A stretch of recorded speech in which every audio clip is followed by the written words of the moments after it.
What's going on, Freedom Fit family? It's Shad here with another video. Go ahead and like the video, subscribe to the channel. Brothers and sisters, we have to live every moment of our life as if our whole life is on display. And the fact of the matter is that it is on display. In Hebrews chapter 4, it speaks about how God is a discerner of the thoughts in our mind and the intentions of our heart. And that before him, we're naked.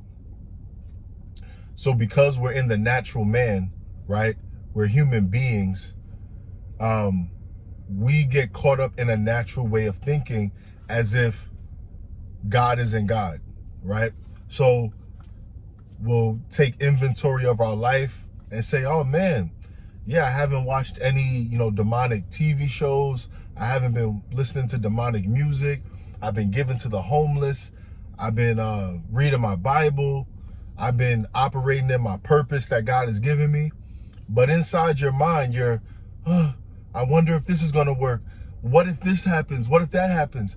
Now on the outside, you're doing all the things you should, right? It looks good from the outside looking in. But God knows the inside. He knows if you're living in fear, if you're living in doubt.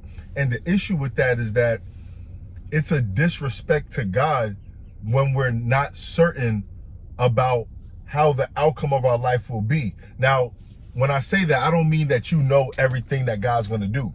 You're not God. But you're doubting the fact that you're going to be okay, even though you're being obedient to him. If you're not being obedient to him, that's a separate story. That's something you got to work on, right?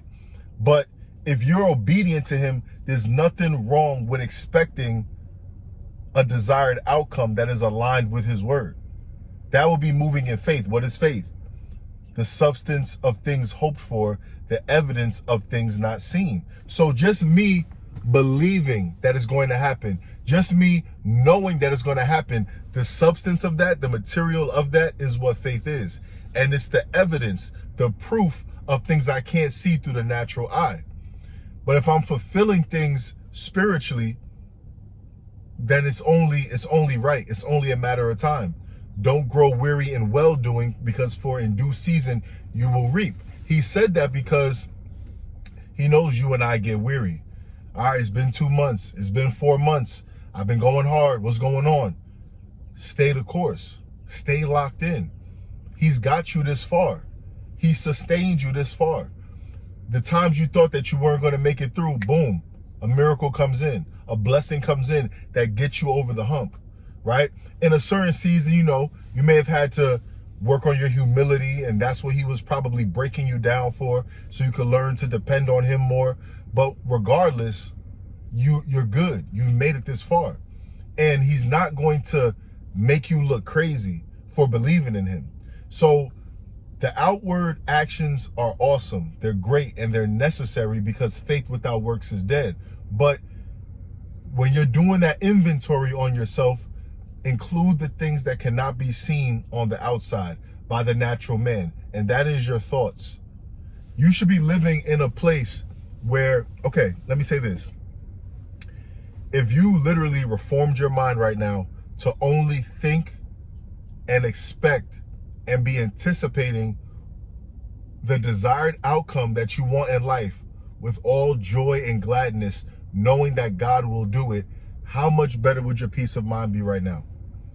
It says that which man by worrying can add 1 cubit to his stature? None of us, right? There's certain things we can't do. There's certain things that's not in our hands, and we try to overthink as if that's going to help the situation.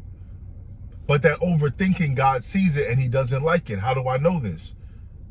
Because the fearful and the unbelieving won't even make it into the kingdom of heaven. Christ said to Peter, why are you so fearful, O ye of little faith? Faith and fear cannot exist in the same realm, in the same place. So you're doing the things on the outside, but the inside is still timid. The inside is still saying, I hope, let me see, right? Instead of, oh, it's only a matter of time. Thank you, God. Giving him the praise already because you know you're going to be good. You know he's going to exalt you. Even in the season when you go through a down period, he's still there. So there's literally nothing to worry about. And a huge thing that could be holding you back from unlocking certain levels in your life, certain blessings, certain outcomes, is because you're worshiping Satan by being fearful, by being doubtful, by doubting your abilities, doubting God's abilities, doubting the fact that he hears your prayers, doubting the fact that he knows the thoughts in your mind. So clean that up. Do a spring cleaning in your mind. Clean up all the cobwebs, all the doubt, all the anger, all the unforgiveness, all the depression, right? Reform it. You are on the same side with God. With God, all things are possible. So what are we worrying about? What are we fearful about? Live from a definiteness in your mind, a place of knowing, a place of being certain, and your whole life will change. And there's nothing wrong with expecting to receive the things of God as you are obedient to him. That's what the number 33 and 333 represent. We're not even going to have the debate. This is not numerology. It's not angel numbers. God speaks through numbers. Look at Matthew 6:33.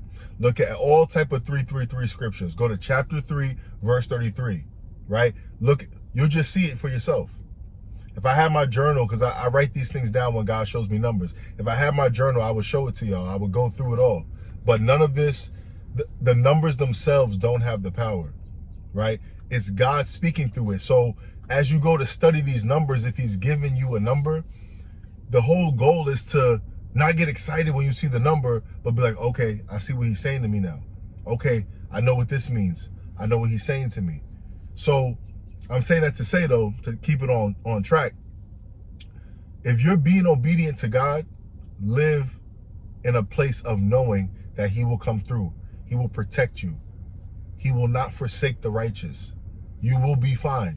Change your mind, and that may be the missing piece of what you need to have the outcomes occur in your life.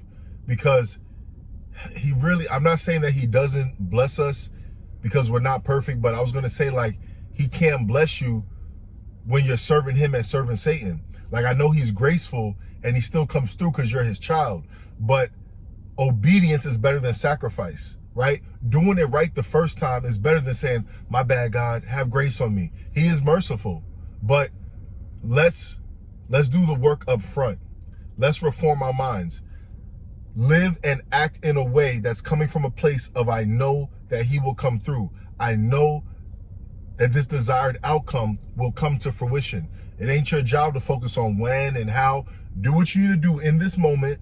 Follow the purpose he has given you in this moment, and know that the things that you desire that are aligned with his will and his word will come true.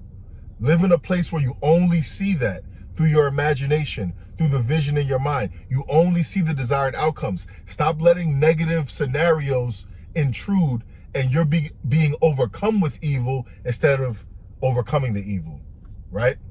So I hope this video blessed you. Let's reform our mindset. It all matters. It all counts. God sees everything. You are naked in front of him, so live accordingly, right? When you're doing your inventory, include your thoughts. What have my thoughts been today? Have they been fearful? Have they been doubtful? Have they been bold, assertive, decisive, courageous, from a place of knowing? And I've been exhibiting actions that come from that place, right? If you're not being obedient, then that's something you got to focus on. Reform the mind, because you get transformed by the renewal of the mind. And now do all the actions you need to do to be aligned with that mindset. And God will show you that he sees you, that he hears you, that he's right there. Because he doesn't hear the voice of sinners, right? But I hope this video blessed you. If it did, go ahead and like it, share it with someone else. If you guys have topics that you want me to cover, any current events you want to share with me that you want me to cover, hit me up on Instagram and Facebook at Shad Neal. That's Neal. I'll be happy to cover those topics. Subscribe to the channel. I'll talk to y'all next time. Freedom and truth.